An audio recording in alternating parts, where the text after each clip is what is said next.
कहानी है एक ऐसे भक्त की जिसने कुछ नहीं मांगा लेकिन सब कुछ पा लिया। ना दौलत ना यश, बस एक नाम, भोलेनाथ। और उस नाम से जुड़ी एक सच्ची कथा, रामदास की कथा। एक छोटा सा गांव था, पहाड़ों के नीचे बसा, शांत और सरल। वहीं एक झोंपड़ी में रहता था एक ब्राह्मण, रामदास। उम्र रही होगी 35 या 40 के बीच, पर चेहरा मानो बरसों से तप रहा हो। सुबह होती तो सबसे पहले वो नदी की तरफ निकलता, नहा धोकर एक छोटे से पीपल के पेड़ के नीचे बैठता, आंखें बंद करता और मुंह से बस एक ही मंत्र, ओम नमः शिवाय। उसकी आवाज में कोई दिखावा नहीं था, कोई बनाव नहीं। वो जपता जैसे कोई बच्चा मां को पुकारता है। गांव वाले अक्सर उसे देखकर हंसते। एक आदमी ने कहा, अरे रामदास, दिन भर भगवान का नाम रटने से पेट नहीं भरता भाई, कुछ काम धंधा भी कर लिया कर। दूसरा बोला, लगता है पगला गया है ये, ना घर है ना धन, और ऊपर से खुद को भक्त कहता है। लेकिन रामदास चुप रहता। रामदास मन में बोलता, जिन्हें दिखाना हो वो दुनिया को दिखाएं, मुझे तो बस अपने शिव को पाना है।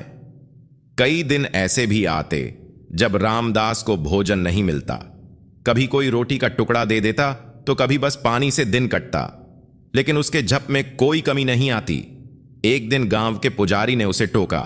पुजारी बोले, रामदास, ये सब छोड़कर मठ में आ जा, वहां कम से कम भोजन मिलेगा और पूजा भी कर पाएगा।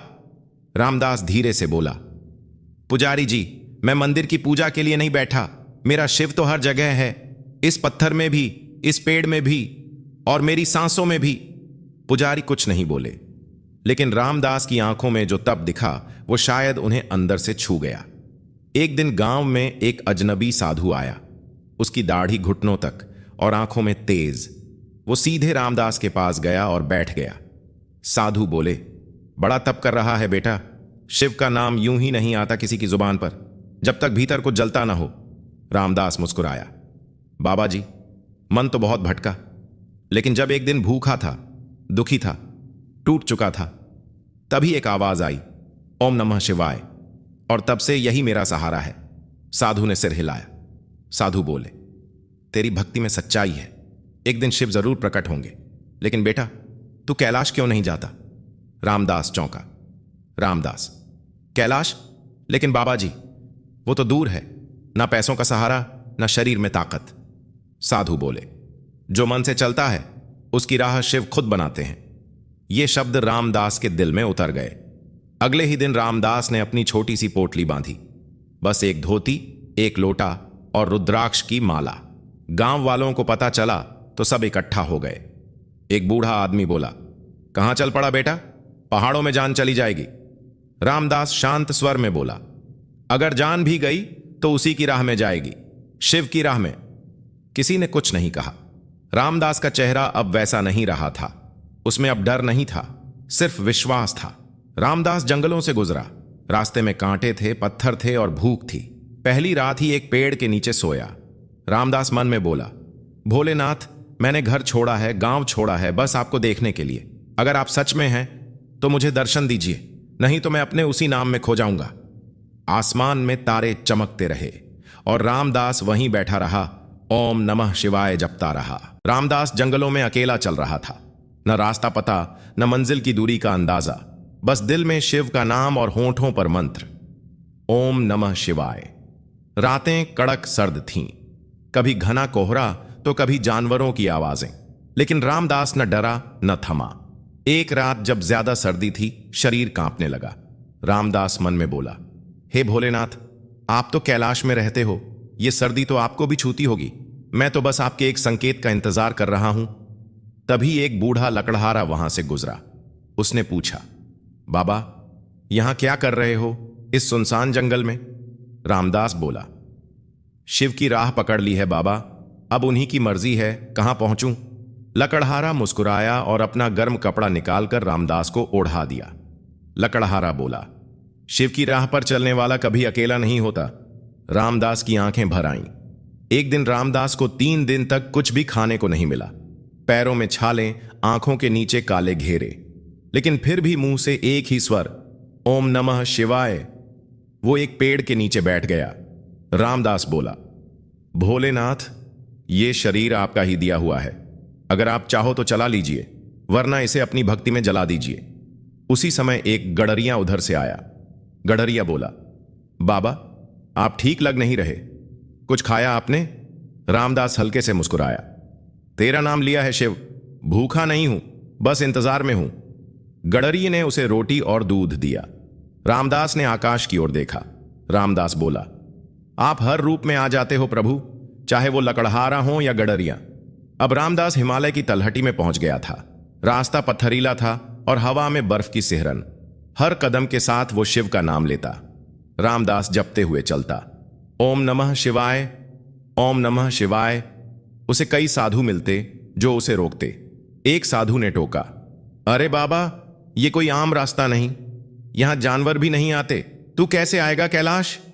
रामदास बोला, जिसे जाना होता है उसे राह नहीं रोकती, मुझे अपने शिव के पास पहुंचना है। साधु ने आश्चर्य से देखा और बस मुस्कुरा दिया। एक रात जब बर्फ पड़ रही थी, रामदास पूरी तरह ठंड में जम चुका था। उसने आंखें बंद की और मन ही मन बोला, शिव अब या तो दर्शन दो या इस शरीर को वहीं ले चलो जहां आप हो। उसी क्षण उसके सामने एक तेज प्रकाश हुआ। बर्फ के बीच में से एक छवि निकली, एक महायोगी की, गले में सर्प, जटाओं से गंगा बहती, त्रिशूल हाथ में। महादेव महादेव बोले। रामदास तूने मुझे पाया नहीं, तूने मुझे जिया है, तुझ में अब मेरा अंश है। रामदास के आंसू बहने लगे। रामदास बोला, प्रभु मैं आपको देखने नहीं आया था, मैं तो बस आपका नाम जपना चाहता था, लेकिन आपने तो दर्शन ही दे दिए। महादेव मुस्कुराए, जो सच्चे भाव से पुकारता है मैं वहां प्रकट होता हूं। महादेव ने रामदास की ओर हाथ बढ़ाया।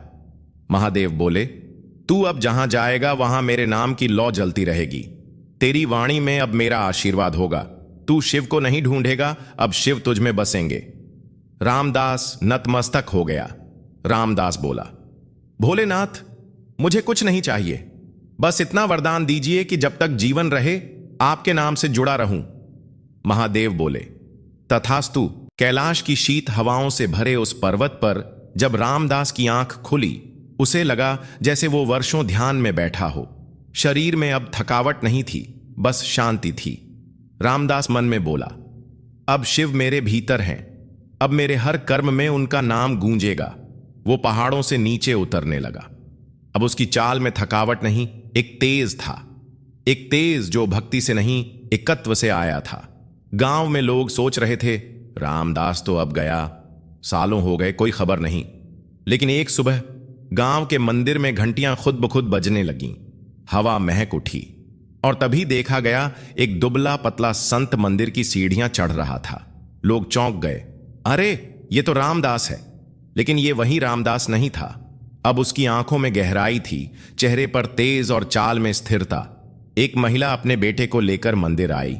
बच्चा कई दिनों से बीमार था। महिला बोली, बाबा आप तो भोलेनाथ के दर्शन करके आए हो, कुछ कर दो मेरे बेटे के लिए।